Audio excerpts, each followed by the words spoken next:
Bien-aimés dans le Seigneur, Shalom. Nous sommes dans la joie de nous retrouver ce jeudi 11 mars 2021 et nous vous saluons au nom de notre Seigneur et Sauveur Jésus-Christ. Notre méditation de ce jour, nous allons la tirer de l'évangile de Jean, l'évangile de Jésus-Christ selon l'évangéliste Jean, chapitre 15, versets 1 à 2. Jean 15, 1 et 2. Voici ce que déclarent les Écritures. Je suis le vrai cep, et mon Père est le vigneron. Tout sarment qui est en moi et qui ne porte pas de fruits, il le retranche, et tout sarment qui porte du fruit, il l'émonde, afin qu'il porte encore plus de fruits. À retrancher ou à émonder. À retrancher ou à émonder. Dans ce texte, bien-aimé, nous avons trois personnages. Il y a d'abord le Père, Dieu, qui est le vigneron. Il y a Jésus-Christ, qui est le cep, et le chrétien, c'est le sarment. Ici, il s'agit de porter des fruits. Et, bien aimé, quand on plante une vigne, le vigneron attend à ce qu'il y ait des fruits dans sa vigne. Malheureusement, tous les sarments ne portent pas de fruits ou n'en portent pas assez. Et là, il est au travail. Le vigneron est au travail afin de voir comment faire afin qu'il puisse porter plus de fruits, qu'il puisse avoir plus de fruits. Alors dans ce cas, soit il retranche les sarments qui ne portent pas du fruit,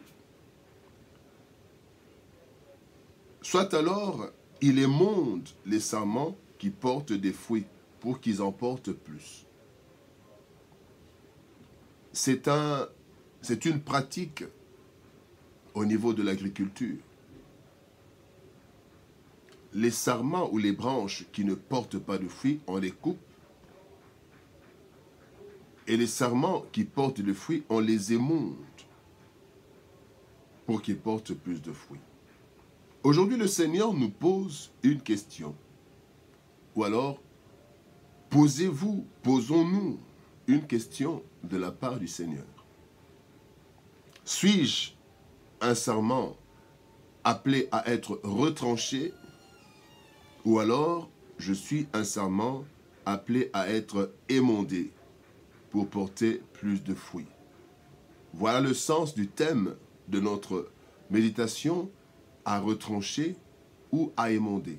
Je suis un sarment, ça c'est clair, mais un sarment à retrancher parce que je ne porte pas de fruits, ou un sarment à émonder parce que je porte déjà du fruit.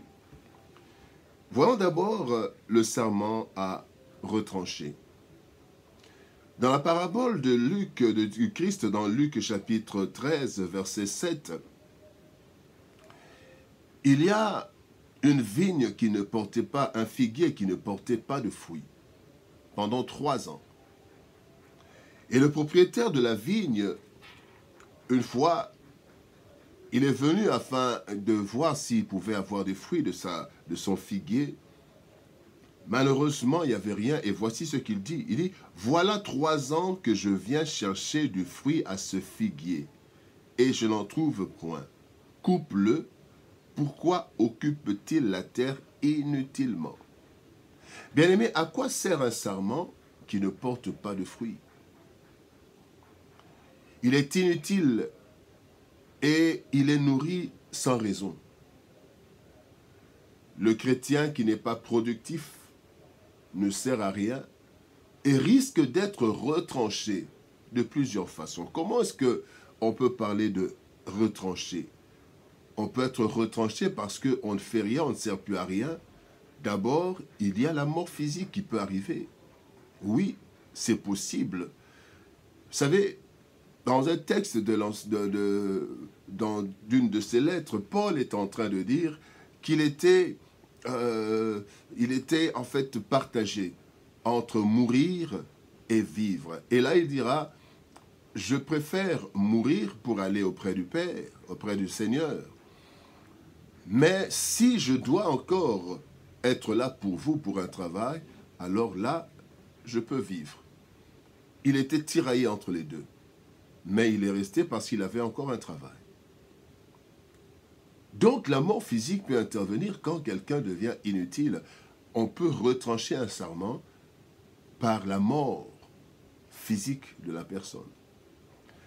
Deuxième forme ou deuxième façon d'être retranché, le Seigneur peut vous priver de bénédictions car celles-ci ne servent pas la cause du royaume. Les portes peuvent être fermées. Les portes peuvent être fermées parce que quand nous ne servons pas de nos biens, et le Seigneur peut aussi arrêter de nous bénir pour ça. Comment être retranché? Comment est-ce qu'on peut être retranché? Eh bien, la troisième façon, c'est que le Seigneur peut même retirer le peu que vous avez. Le Seigneur peut retirer le peu que vous avez. Dans Matthieu chapitre 26, verset 29, il y a la parabole des 3 personnes qui avaient reçu des talents. Et ici, nous sommes à la dernière personne qui avait un seul talent et qui n'a pas fructifié. Les 2 autres avaient fructifié. Et voici la sentence. Matthieu chapitre 25, verset 29, il est dit « Car on donnera à celui qui a et il sera dans l'abondance, mais à celui qui n'a pas, on ôtera même ce qu'il a. » Pourquoi? Parce que ce qu'il a, il n'en fait rien.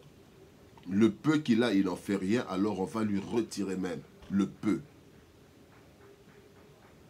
qu'il n'a pas. Le peu qu'il a, en fait. On lui retire cela. Celui qui n'a pas, celui qui ne produit pas, on lui retire le peu qu'il avait. Ça, c'est le serment qui a retranché. Et maintenant, voyons le serment à émonder. Le terme traduit par émonder signifie nettoyer, enlever, retirer les pousses inutiles. Ce travail est fait sur des sarments qui portent déjà des fruits. Les vignerons comptent sur ces sarments pour qu'ils portent plus de fruits. Dans la vie du chrétien, Dieu nous émonde aussi afin que nous soyons plus productifs à travers plusieurs opérations. Le Seigneur nous émonde par des épreuves. Quand nous lisons dans Jacques chapitre 1er, verset 2 à 4, il est dit « Mes frères, regardez comme un sujet de joie complète les diverses épreuves auxquelles vous pouvez être exposés, sachant que l'épreuve de votre foi produit la patience. Mais il faut que la patience accomplisse parfaitement son œuvre, afin que vous soyez parfaits, accomplis, sans faillir en rien. » Donc les épreuves ne nous détruisent pas, mais les épreuves nous rendent meilleurs et nous pouvons produire plus pour le Seigneur. Deuxième façon d'émonder, c'est le brisement. De 2 Timothée chapitre 3 verset 11, il est dit « À quelle souffrance n'ai-je pas été exposé à Antioche, à Icône, à Lystre? Quelle persécution n'ai-je pas supporté? Et le Seigneur m'a délivré de toutes. » Le brisement, bien-aimé, façonne la personne, le chrétien. Il y a des choses qui ne plaisent pas au Seigneur et qui ne permettent pas de porter beaucoup de fruits. Et le Seigneur nous brise en enlevant certaines choses et en nous rendant plus aptes à porter du fruit pour sa gloire. Troisième forme d'opération pour émonder un chrétien, c'est les chardes. 2 Corinthiens chapitre 12 verset 7, il est dit « Et pour que je ne sois pas enflé d'orgueil, à cause de l'excellence de ces révélations, il m'a été mis une écharde dans la chair, un ange de Satan pour me souffleter et m'empêcher de m'enorgueillir. » L'écharde, c'est une situation difficile que le Seigneur permet dans la vie de son enfant afin de le recadrer, afin qu'il ne s'enfle pas d'orgueil, afin qu'il soit toujours serviteur et qu'il continue le travail. Mais pour émonder, il y a aussi la bénédiction, nettoyé par la bénédiction. Psaume 116, verset 12, il est dit, « Comment rendrai-je à l'Éternel tous ses bienfaits envers moi ?» Quand le Seigneur bénit dans certaines conditions, la personne est plus apte, la personne se consacre encore plus parce qu'il veut remercier le Seigneur à travers ses actes. Es-tu un serment à retrancher? Tu ne portes pas de fruits. Es-tu un serment à émonder parce que tu portes du fruit et le Seigneur veut plus? Mais alors la troisième chose que nous voulons voir, quels sont ces fruits que Dieu attend de nous? Quels sont ces fruits que Dieu attend de nous? Il y a trois formes de fruits. Le premier fruit, les premières catégories de fruits, c'est notre comportement. Dans Galates 5, vous voyez le fruit du Saint-Esprit. L'amour, la bonté, la bénignité, la maîtrise de soi. Il y a une série de 9 fruits du Saint-Esprit. Et dans Luc chapitre 3, verset 8, voici ce que Jésus-Christ dit. Il dit, « Produisez donc des fruits dignes de la repentance. » Produisez des fruits dignes de la repentance. Ayez un comportement qui montre que nous sommes repentis.